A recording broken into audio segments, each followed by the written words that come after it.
సాహితీ Yoga 30 days weight loss online class లో join అవ్వండి. మీ అధిక బరువు తగ్గించుకోండి. నమస్తే రమ్మగారు. నమస్తే జయ. రమ్మగారు, దానాలు, రకరకాల దానాలు చేయటం వల్ల రకరకాల ఫలితాలు ఉంటాయని చెప్తూ ఉంటారు కదా. దీనికి సంబంధించి ఏదైనా స్టోరీస్ ఉన్నాయండి? ఏమిటంటే దాని ఇంపాక్ట్ బాగుంటుందని. ఎప్పుడైనా సరే ఇచ్చింది పుడుతుంది కదా జయ, పెట్టిందే పుడుతుంది. మనం ఎవరికైనా పెట్టామా మనకి ఇంకో చోట నుంచి వస్తుంది. అది ఇవ్వకపోతే ఎక్కడి నుంచి వస్తుంది? ఇవ్వని వాడికి పొందే అర్హత ఉండదు కదా. బాగుంటాయి, మంచి మంచి కథలు ఉన్నాయి. చందమామ కథ చాలా బాగుంటుంది. ఒక ఊళ్ళో ఒక పేదవాడు ఉండేవాడు. భార్య భర్త, ఓ 2 పిల్లలు, 3 పిల్లలు. చాలా పేదవాళ్ళు. వాళ్ళకి ఏం ఇల్లు లేదు, వాకిల్ లేదు. ఏదో ఒక గుడిసె, ఒక పెద్దవాళ్ళ ఇంటి గోడ కానుకొని, వెనక గోడ కానుకొని ఒక గూడు లాంటిది వేసుకుని అందులో ఉండేవాడు. రోజు వెళ్ళి వాడు ఇక్కడ కాసిన ఒక గుప్పెడు బియ్యం తెచ్చుకుని, అప్పట్లో పనిచేసే వాళ్ళకి డబ్బులు పుట్టే రోజులు కూడా కావు. వాళ్ళు ఎందుకు పని చేయలేదు అని అడుగుతారు పిల్లలు. అవును, ఆ పుట్టే రోజు కాదది. అమ్మాయి ఆ చిన్న పిల్లల్ని చూసుకుంటూ ఇంటి దగ్గర ఉండేది. ఏదో చేతను వచ్చిన పని చేసుకునేవాళ్ళు. ఇవి తెచ్చుకుని, నూకలు తెచ్చుకుని గంజి కాచుకుని తాగేవాళ్ళు. ఆ నూకలు కూడా ఈ ధాన్యాలు అవి పనిచేసేటప్పుడు పొలాల్లో పరిగేరుకోవటం అంటారు. రాలిన కంకులు కాసిన అన్ని గింజలు వస్తే రోజు అన్ని గింజలు వచ్చేవి. అన్నం వండుకుంటే కూర చేసుకోవటం అది కష్టం. మళ్ళీ కూర కావాలి, మజ్జిగ కావాలి, ఇన్ని కావాలి. దొరికినాడు ఎవరైనా పెడితే కొంచెం అన్నం ఉండేవి వాళ్ళకి, లేకపోతే లేదు. అతనికి కొంచెం చెయ్యి కూడా సొట్ట, పాపం. చెయ్యి అంత యాక్టివ్ చెయ్యి కాదు, పని చేయలేడు. అట్లా గడుపుతూ ఉండేవాళ్ళు. గడుపుతుంటే కానీ వీడికి ఒక గుణం ఏముండేదంటే, ఏదైనా కాస్త అంత గిన్నెడు గంజి ఉందనుకో, ఎవరైనా వాకిట్లో వస్తే అంత గంజి ఇచ్చేవాడు వాళ్ళకు కూడా. కుక్కొక్కటి కుయింకులాడుతూ వచ్చేది. ఓ పెడిచి అన్నం దానికి కూడా పెట్టేవాడు. అన్నం వండుకున్నప్పుడు ఓ పెడిచి అన్నం పెట్టేవాడు. కాస్త గంజి ఎవరికైనా పోసేవాళ్ళు. నూకలు గంజి కాసుకొని ఆ కుక్క కూడా ఓ చిన్న చిప్పలో ఇంత గంజి పోసి ఆడ పెడితే ఆ కుక్క తాగేది. అక్కడే పిల్లలతో అక్కడే ఉంటుండేది. అలా ఉండేవాడు. ఇప్పుడు దానం చేయటానికి చాలా ఉండక్కర్లా. మనకున్న దాంట్లో ఎంతో కొంత ఎవరైనా అడిగితే లేదనకుండా ఉండటం. మాకే లేదు అనకూడదు. ఇదే ఉంది కాస్త ఇస్తానని చెప్పచ్చు. ఈ లేదనే గుణం మంచిదే కాదని చెప్తాయి కథలన్నీ కూడా. అయితే ఓసారి ఏమైంది, ఒక ముసలి బైరాగి ఒక ఆయన వచ్చాడు. ఆ బైరాగి వీళ్ళు ఏ గోడను ఆనుకునైతే ఇల్లు వేసుకున్నారో ఆ ఇంటి వాళ్ళ దగ్గర లేదనిపించుకున్నాడు. అయిపోయింది, మధ్యాహ్నం భోజనాలు అయిపోయినాయి, ఏమీ లేవు పొమ్మన్నారు. ఏమీ లేకపోతే అంత పెద్ద ఇంట్లో ఓ పండో ఫలమో కాయో కూరో నిన్న చేసిన స్వీటో ఏదో ఉండదు, ఉంటాయి. ఇచ్చే ఉద్దేశం లేదు వాళ్ళకి. అవి ముసలి బైరాగి అలా తిరిగి వీళ్ళ వాకిట్ల వైపుకి వీళ్ళ వైపుకి వచ్చాడు. వస్తే అప్పుడే వీళ్ళ ఇంట్లో గంజి ఉడుకుతుంది. మధ్యాహ్నం 3-3:30 అయింది, ఎండాకాలం. ఆ బైరాగి అట్లా పోతుంటే, ఓ తాత నీళ్ళలో కూర్చో, ఎందుకు ఎండలో నడుస్తున్నావు అని ఈ బిచ్చగాడి తాలూకు, ఈ పేదవాడి తాలూకు కొడుకు కేకేశాడు. అంటే పొంతలో నీళ్లున్నాయిరా అని అడిగాడు ఆయన. నీళ్లున్నాయి, మంచినీళ్ళు ఇస్తాను రమ్మన్నాడు. ఇట్లా గూడల్లే ఉంది కదా, ఆయన వచ్చి ఆ గూట్లో కూర్చున్నాడు. కూర్చుంటే పిల్లాడు మంచినీళ్ళు ముంచి ఇచ్చాడు. నీళ్ళు తాగి ఆకలిస్తుందిరా అన్నాడు. అనేసరికల్లా ఈ పేద ఆయన అన్నాడు, బాబు గంజేనండి, పెద్దవి ఏమి ఇవ్వలేము, అన్నం వండుకోలేదు, ఈ పూట గంజి ఉంది, గంజి ఉడికింది ఇప్పుడే పళ్ళేల్లో గంజి పోసుకుంటున్నామని 4-5 పళ్ళేరు అంతంత గంజి పోసుకుంటూ ఏం చేశాడు, తన పళ్ళెంలో ఇంచి కాస్త పెళ్ళాం పళ్ళెంలో ఇంచి కాస్త వచ్చి పలబూసి ఆయన చేతికిచ్చాడు. పోసేసరికల్లా ఆయన మెల్లిగా ఆర్చుకుని ఆ గంజి తాగాడు. గంజి తాగి, ఊరిని నువ్వరే నాకు ఇచ్చావు, తగ్గిపోయింది కదరా నీకు అన్నాడు. ఏముంది బాబు, రేపొద్దున తాగుతానులే, ఆ బారెట ఒక అరగ్యాసు అరముంతడు మంచినీళ్ళు తాగితే సరిపోతుంది, ఎండకి చచ్చిపోతారు పెద్దవాళ్ళు అన్నాడు. అనేసరికల్లా ఆయన అన్నాడు, ఒరే మీ గంజి కాచుకుని బొచ్చిటి పట్టురారా, దాని సంగతి చూస్తాను అన్నాడు. అప్పుడే గంజి కాచేసి పోసేసుకున్నారుగా, ఆవిడ నీళ్ళు పోసి పక్కన పెట్టింది. అది శుభ్రంగా కడిగి తీసుకొచ్చింది. ఆ గంజి పాత్రని చేత్తో పుచ్చుకుని కాసేపు ధ్యానం చేసి ఆ బైరాగి మూతపట్టరా అని మూత పెట్టించాడు. ఈ రోజు నుంచి నీకు కావాల్సిన తిండి ఈ పాత్రే ఇస్తుంది అని చెప్పి వెళ్ళిపోయాడు. మూత పెట్టి చేతిలో పెట్టాడు. వీళ్ళు ఊరుకున్నారు, వాళ్ళకి ఏం చెప్పుకోవాలో తెలియలే. సరే ఏమైంది, మరి ఆ మూతతో ఉన్న చిప్ప తీసుకెళ్ళి ఆ బొచ్చ లాంటిది, బొచ్చ ఇలా ఉంది, అది తీసుకెళ్ళి ఒక మూల పెట్టారు. అది మట్టిది. ఓ మూల పెట్టారు. వాళ్ళు మామూలుగానే కడిగేసి ఉందిగా, ఇంకా తోమక్కర్లా అది. అవునవును. ఆ పూటకి ఏదో ఆడుతూ పాడుతూ పడుకున్నారు. కాసనేమో పేలాలు ఏవో ఉంటే సాయంకాలం రాత్రికి తిన్నారు, పడుకున్నారు. పెందరాళ్ళే పడుకుంటారు కదా. తెల్లవారు లేచిన తర్వాత ఈయన పోయి వెతుకుని ఆయన గింజలు తెచ్చాడు. గింజలు దొరికినాయి. వాళ్ళు ఎవరో పెదకాపు గారు దోసెళ్ళు పోసారు బియ్యము, కాదు కానీ పట్రా గిన్నె అన్నాడు. ఈవిడ పోయి ఆ గిన్నె మూత తీసేసరికల్లా గిన్నె నిండా పదార్థాలు ఉన్నాయి. ఇదేమిటి అని తీసింది బయటికి. తీస్తే అన్నము, పప్పు, చారు, పులుసు, పాయసం చేయబెడితే వస్తుంది ఏదో ఒకటి. ఇంటిల్లి పాది 5గురు తినేశారు, కుక్కకు పెట్టారు. తర్వాత ఇతనికి అర్థమైంది ఏదో జరిగింది అని. 3 రోజులు 4 రోజులు తిన్నారు, ఇక బయటికి వెళ్ళటల్లా. ఇంకెందుకు ఆహారం ఆహారమే కదా బాధ. చేయబెడితే తిండి వస్తుంది. ఒక వారం రోజుల తర్వాత ఒక ఆయన ఎవరో వచ్చాడు. వీళ్ళదేమో పాక, అది ఇట్లా పెద్ద గోడ మీద నుంచి ఇట్లా దింపింది, పంచలాగా ఉంది. తీస్తుంటే చక్కగా మంచి పాయసం వచ్చింది, పులిహోర వచ్చింది, 4 గారెలు వస్తున్నాయి. ఇప్పుడు ఇవి వచ్చిన ఆయనకి పెడితే ముష్టి వాళ్ళ ఇంట్లో నుంచి ఇవన్నీ ఎలా వచ్చాయి అనుకుంటారు కదా.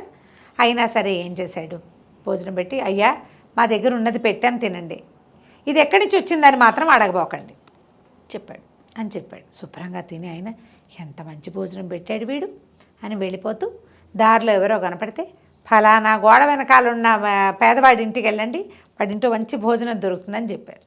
3 వచ్చారు, 3కి భోజనం వచ్చింది. ఎక్కడి నుంచి తెచ్చామో అడక్కండి అని మాత్రం చెప్తుండేవాళ్ళు. క్రమంగా ఆ ఊళ్ళోకి వచ్చిన ప్రతి వాళ్ళు ఈ పేదవాడి ఇంట్లోకి పోయేవాళ్ళు, ఫోన్ చేసి వెళ్ళేవాళ్ళు, భోజనం చేసి వెళ్ళేవాళ్ళు. వీళ్ళు తినేవాళ్ళు, వాళ్ళకి పెట్టేవాళ్ళు. ఇక వీళ్ళంతకంటే బట్ట కావాలి, పాత కావాలి, ఇల్లు కావాలి, వాకిలు కావాలి, వాళ్ళు ఏం అడగల. అన్నపు బొచ్చా అన్నమే వస్తుంది అందులోంచి. అయితే ఏమైంది, ఇలా చాలా కాలం గడిచింది. క్రమంగా వీళ్ళింటికి 2, 3, 4 కాకుండా 6, 8, 10 మంది, 12 మంది కూడా రావడం మొదలు సంఖ్య పెరిగింది. తీస్తుండే వాళ్ళు అవుతుండేది. ఆ ఊరి రాజుగారికి వంటశాలలో ఒక మాటలు పుట్టడం మొదలుపెట్టినాయి. ఏ వంట చేసినా సరే పదార్థం మిగలటలేదు, తగ్గిపోతుంది ఈ పాత్రలోంచి. ఎవరో తీస్తున్నారని వంట ఆయన కంప్లైంట్ చేశాడు. పాయసం గిన్నె నిండా పెట్టానండి. గిన్నె అంటే రాజుగారింటూ టింగ్ టింగ్ గిన్నెలు ఉండవు కదా, పేద గంగాళాలు. గంగాళం నిండా పోసాం, అంత వెళ్తొచ్చింది. గంగాళం నిండా గారెలు పెట్టాము, ఇంత వెళ్తొచ్చింది. గంగాళం నిండా అన్నం వండాము, అదంత వెళ్తుంది. గుండెకి నిండా అన్నం వండాము, అదంత వెళ్తొచ్చింది. వాళ్ళు 500 మందికి 300 మందికి వండుతారు, కానీ ఖచ్చితంగా అంత ఆహారం తగ్గిపోతుంది. వీళ్ళింటికి వచ్చేది 10-12 మందే కదా. సరే, అక్కడి నుంచి రాజుగారు గూడచారులను పెట్టాడు. చూశాడు, ఏమీ కాల. ఎలా తరిగిపోతుందో తెలియకుండా తరిగిపోతున్నాయి పదార్థాలు. వంట వాళ్ళు కాదు, సైనికులు దొంగలు కాదు, భటులు కాదు, సేవకులు కాదు, దొంగలు ఎవరూ కాదు, పదార్థం తగ్గిపోతుంది. కొన్ని రోజులు గడిచాయి. ఈ లోపల ఏమైంది, ఆ రాజుగారిని కలవడానికి వచ్చిన ఫలానా పొరుగురు ఆయన ఎవరో ఏం చెప్పాడు, ఆయన్ని భోజనానికి రమ్మన్నారు. అతను ఒక ఏమంటారంటే పక్క దేశపు వార్తాహరుడు. అన్నం తిను అని చెప్పారు. నేను తినేసి వచ్చానండి అన్నాడు. అదేమిటి ఇక్కడికి వస్తూ నువ్వు ఎక్కడో ఎలా తింటావంటే, అదేనండి మీ ఊళ్ళో ఫలానా మున్సబ్ గారింటి వెనకాలన్న ఒక నేతవాడి ఇంట్లో, ఒక పేదవాడి ఇంట్లో తిన్నాను. ఆయనది రాజోచితమైన భోజనం, చాలా బాగుంది. మేము మా రాజుగారి దగ్గర తిన్న అన్నం వాళ్ళ దగ్గర తిన్నామన్నాడు. అప్పుడు ఏమిటి ఎవడు వీడు అని జాడలు తీశారు. వీళ్ళింట్లో ప్రతిరోజు భోజనం లభిస్తుంది, అది రాజోచితమైన భోజనం. రాచనగర్లో దొరికే భోజనమే కానీ ఇళ్లల్లో వండుకునేది కాదు. ఆయన వచ్చిన ప్రతి వాళ్ళకి దండం పెడతాడు. ఎక్కడి నుంచి వచ్చిందో అడగద్దు అంటారు. అన్నం పెట్టిన వాడిని ఎట్లా ప్రశ్నిస్తారు ఎవరైనాను? ఎవ్వరూ అడగటల్లా తినేస్తున్నారు. ఈయనకి ఏం డౌట్ వచ్చింది, వీడు కానీ ఏమైనా మాయం చేస్తున్నాడా మన ఇంట్లో నుంచి. అక్కడి నుంచి ఓ రోజు పొద్దున్నే ఏమేం వండాలో ఆర్డర్ పెట్టారు వంటశాలలో. రాజు మంత్రి కలిసి వెళ్ళారు ఈ పేదవాడింటికి. వీళ్ళు అన్నాలు పెట్టేసుకున్నారు, ఎవరు లేరు వాళ్ళ ఇంటికి. వాళ్ళు భోజనానికి కూర్చున్నారు.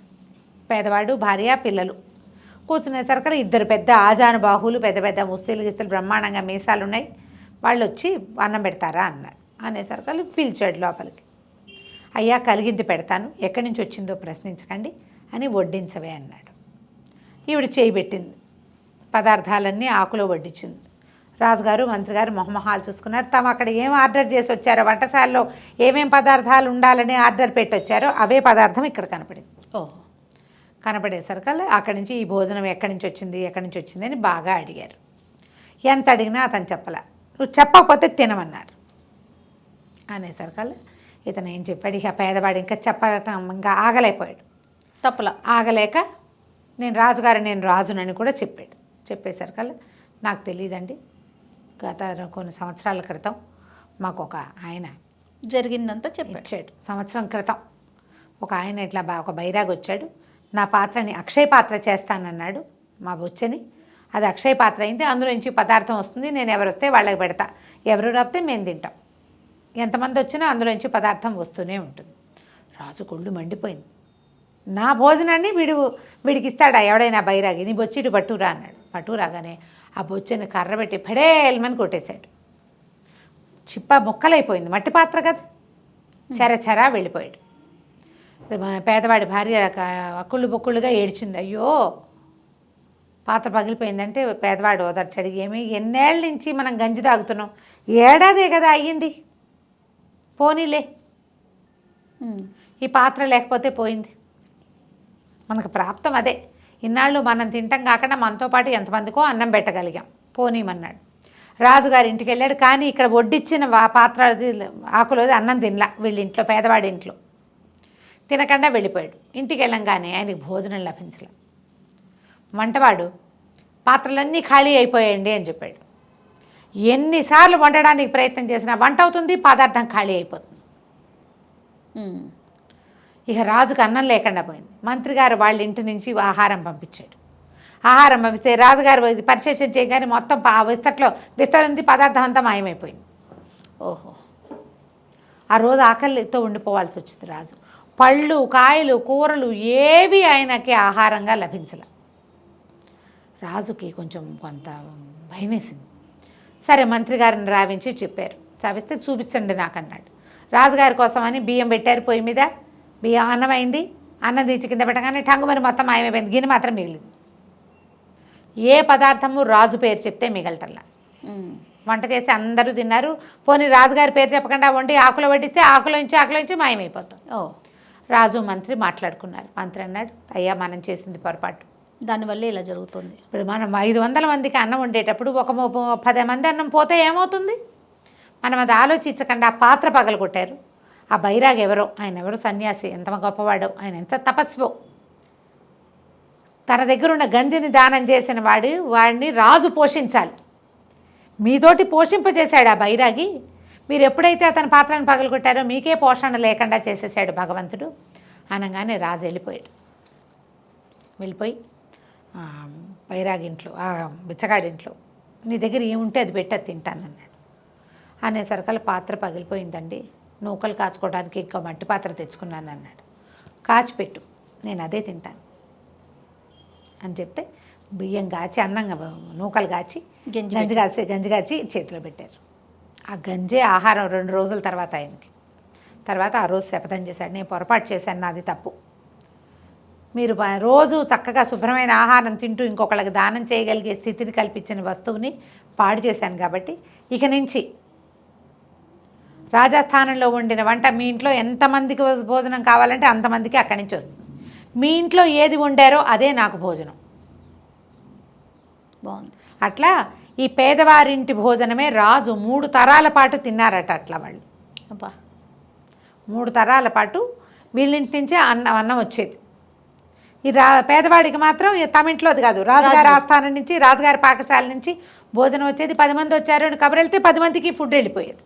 బాగుంది. అలా ఏర్పరిచారు. దానం ఇలాంటి ఫలితాన్ని ఇస్తుంది. భలే ఉంది రమ్మగారు. ఇది కథగా చెప్పుకోవడానికి విచిత్రంగా ఉన్నప్పటికీ తప్పకుండా మన జీవితాల్లో ఇది జరుగుతుంది. మనం ఇచ్చింది తప్పకుండా ఏదో ఒక రూపంలో మనకి వెనక్కి తిరిగి వస్తుంది. ఈ ఇవ్వటము సహాయంగా కాదు, నాదన్న భావనతోటి కాదు, లేదనకుండా ఇవ్వాలి. ఇచ్చింది తప్పకుండా వస్తుంది. నమస్తే రమ్మగారు. నమస్తే.